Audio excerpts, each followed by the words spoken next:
Hi guys, I'm Lauren. Welcome to my channel. It's so good to see you guys. Thank you guys for popping in. So as you may have noticed in my last video, going through my greenhouse, I realized that I lost my Hoya Australis Lisa and that it passed away. And I also realized that I never took any backup cuttings from it. So now I no longer have that plant. I thought it was doing so well and everything was going so great. And I was just like, oh, let it grow. When it gets bigger, I'll take extra cuttings later. It's no big deal. And now I no longer have that plant. So, hard lesson learned. But now I'm kind of paranoid about my other Hoya, even though they did fine. They clearly did fine. So it's like an unprecedented concern. But just to be safe, we are going to go ahead and propagate some Hoya today. So I wanted to do a perlite box anyway, and I have my little teeny tiny perlite box that I've been propagating Hoya in off and on for the last year or so. So I want to make a big one, and we're just going to go and make that and propagate a bunch of Hoya today, and that's the plan. So I also think that I am going to chop up my philodendron Campo Sportuanum today as well, because I've been putting it off and putting it off, and it's just such a pretty plant, but it needs to be it needs to be chopped back, it needs to be propagated, and then I need to let those bigger, more mature leaves attach to something so that they can get bigger, more mature leaves. It's my personal goal with it is to get it to have these big, beautiful, mature leaves where they have the extra, where they have like the little ears sticking out the back, you know. Can't think of the technical term right now. My brain is not working. Yeah, so that's kind of what the plan is for today. Let's get into it. All right, so I just got this little container. I think it's supposed to be used for like scrap paper and whatnot. It's the Rubbermaid one. And then here's the dimensions for you. You can get whatever size box you want. Lots of people have way bigger ones. I just don't have that much Hoya accumulated yet. And I just don't have the need to propagate perlite that much. I really like perlite for alocasias, and I really like them for Hoya. I feel like it grows really, really well in it. So I am planning on getting more of the alocasias this year, and I am hoping to get more. So I think I just need to upgrade the prop box for, yeah. And if those are two kinds of plants that you're planning on growing this year, then it might work out well for you too.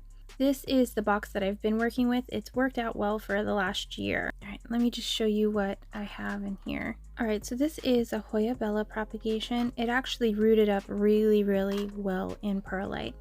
I would say this would be the number 2 way that I would like to root up Hoya. The other one is to place it in a terrarium on a bed of bark and sphagnum moss. That was the best way. But the second best way was definitely perlite. I tried just sphagnum and it rotted. So this was definitely a better way to go. What else I have in here is a Hoya Crimson Queen cutting. I actually have that for a friend. I wanted to test out begonias. So this is a couple of months in here in this type of propagation box. I mean, it feels still firm and everything. It doesn't look that great though. And then this one, I'm not going to put in the next one. I'm going to go and put it in a little terrarium instead. This is just trash. The Hoya Curthii did not like it in here very well, unfortunately. So that actually did well in sphagnum, surprisingly. But yeah, the other Hoya Curthii did okay. So it's better than nothing.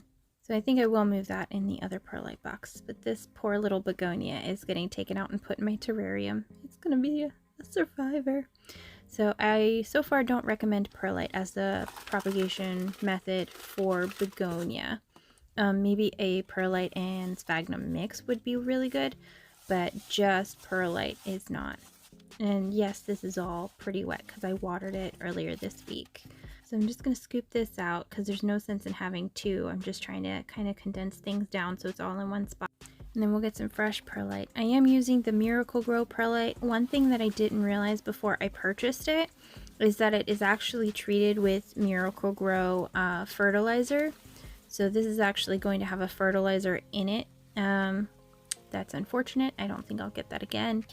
But we shall see how it goes. But yeah, it should be fine. I know lots of people like to add fertilizers to their perlites anyway, like liquid dirt and stuff. So we'll just see how the Miracle-Gro fertilizer goes. But just something for you to keep in mind if you decide to do that particular brand.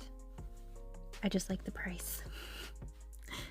So, and this is about how much I filled it up. And I'm not too worried about it being even. It'll kind of settle out in its own when I water it and once the plants are in it and stuff. So it's not that big a deal. All right, so I put those little cuttings in.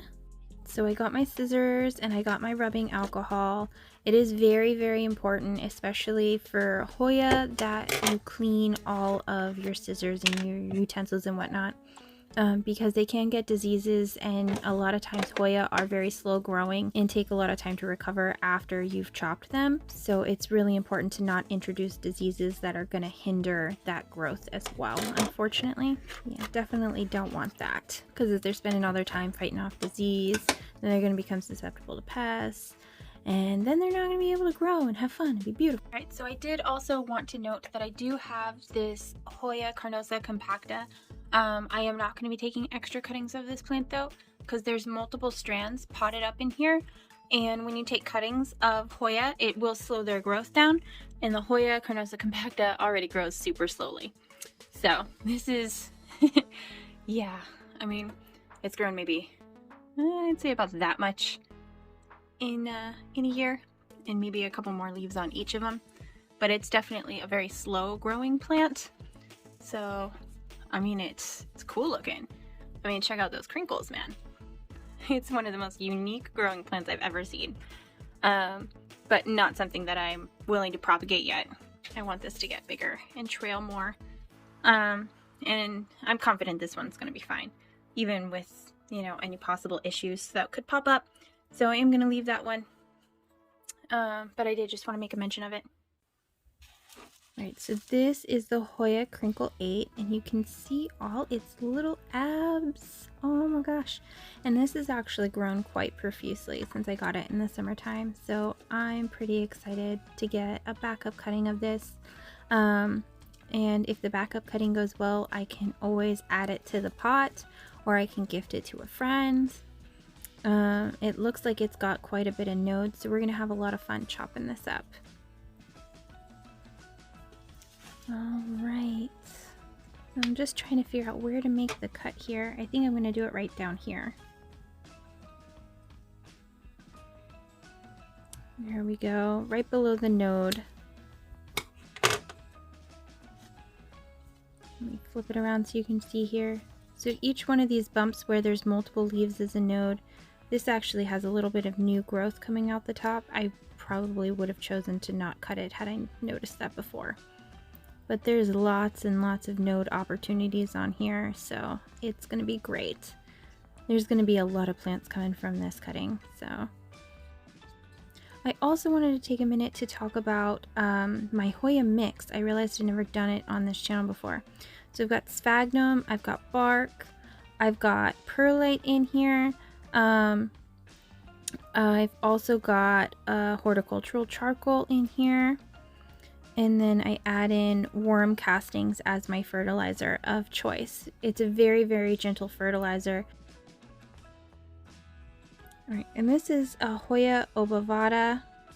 I just had to show this off. I don't think I'm going to chop this one off because I just noticed it's got new growth. If you chop off a Hoya when it has new growth coming out, it will slow down quite a bit. And it can take a long time to flower as well. It can set back its flowering time and its maturity. So it's nice to have the backup cuttings, but I think I'm going to wait until this has pushed out its new growth and see what it does from there. I'm hoping it's going to be a huge vine full of new leaves like my Hoya australis did. But there's two cuttings in this little pot, and both of these cuttings have these little teeny tiny nodes of new growth coming out. So this is the Hoya Crimson Queen, because it's got the white edges, that white outer edges. Crimson Queen, where's the crown? This has so much lush growth, and it's grown quite a bit. There's just multiple vines in here, so I'm trying to find a good one that doesn't look like it's pushing out new growth so I can kind of chop. I like how the back leaves, I just noticed this is like heart-shaped. That one's a little wonky. They will push out almost all white leaves, and they'll have a pinkness to them if you haven't seen them before. this one might be a good one to chop. Yeah, I think I'm going to chop down here. This looks like it's got dead new growth on it, so it looks like this vine might need a little bit of a boost anyway. But Hoya do have the white and the pink leaves. This particular Hoya, you can see on the stems where it got a little sun stressed there. I think I'm going to chop down here. That'll be 2 nodes right there. I like that it's got little aerial root nubs. I hope you can see that. So that way, if it's got aerial roots, then it'll be easier for it to get regular roots. You don't want the stick to be too long because it'll make potting up to be difficult for later. So I cut it shorter, but I made sure to keep the aerial roots. Alright, so here we have a Hoya pubicalyx or pubicalyx splash. It was entangled in the trellis with my Hoya australis Hoya australis. Cried tears for that, Lisa. But you can see the speckling on it. Both the pubicalyx and the pubicalyx splash have this speckling. The splash will have more of it depending on the light. This has not had the opportunity to get quite a bit of sunlight yet, so what is concerning me is all of these leaves have 2 except for right up here. Right up here it seems to have only 1 leaf, and then no leaves for these last 2 nodes. So I don't know what's going on there, but I think I'm going to chop it and we're going to propagate it. Chop it back down here. Because it's only going to make leaves at the nodes, and I don't understand why it's only making 1. I don't know what happened there. Maybe it was how I twisted it up on the trellis or something. I'm not sure, but we'll chop and prop and figure it out.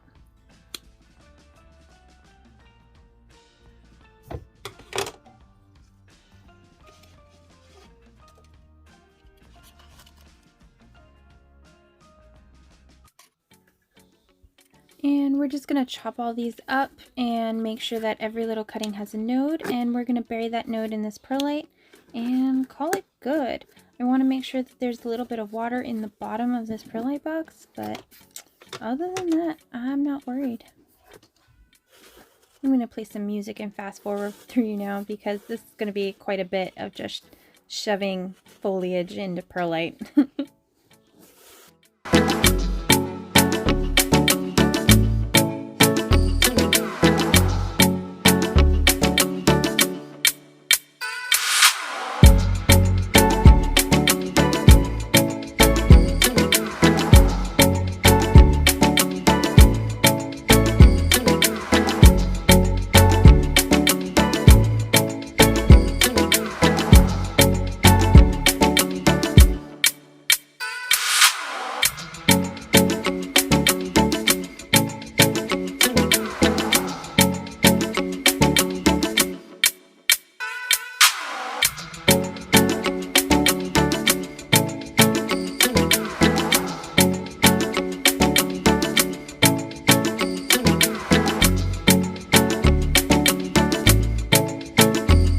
Here is that lovely philodendron Camposportuanum I was talking about. You can see that the foliage was very big on the bottom and then got smaller as it got closer to the top and larger.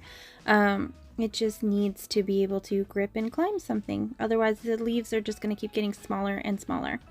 But it does come in with this beautiful red undertone, and it definitely gives me Micans vibes. Like in the next year and a half, I can totally see this as being a Micans as far as popularity goes. But with the mature leaves, they do have these big, huge, gorgeous lobes, almost like a syngonium going on. And that is what I am hoping for when I get this plant mature. I'm going to chop this back down at the base. There is a broken leaf at the bottom, so this is going to leave it as a one leaf kind of plant, but it will have a lot of propagations to kind of fill out the base later, so I'm not too worried about that. And then I'm just going to make sure that this attaches and kind of air layer it as we go along so that I can make sure it's really rooting and getting more of a mature grip on the... Shoot, I cannot use words today. Basically, I want to grow mature roots that are going to cling onto the wood and then they'll be able to hold themselves up, and that'll force it to give more mature leaves. Just like if it was climbing a tree in the wild, essentially. So, and there is the cut. You can see it is just the one little leaf club, but it will get there. Just like the Hoya of the philodendron all need nodes, so I'm just going to go through and I'm going to chop up between every single one. It is really nice that a lot of these have amazing aerial nodes, so they'll be able, or aerial roots, I'm sorry, so they'll be able to root a lot easier and a lot faster in this perlite, and I'll be able to get them potted up even sooner. So that's going to be pretty spectacular. I can't wait to watch all these grow. Cue the music.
Alright guys, thank you so much for watching. I hope you guys enjoyed. Yeah, more planty adventures to come. So I will see you in the next one. Bye!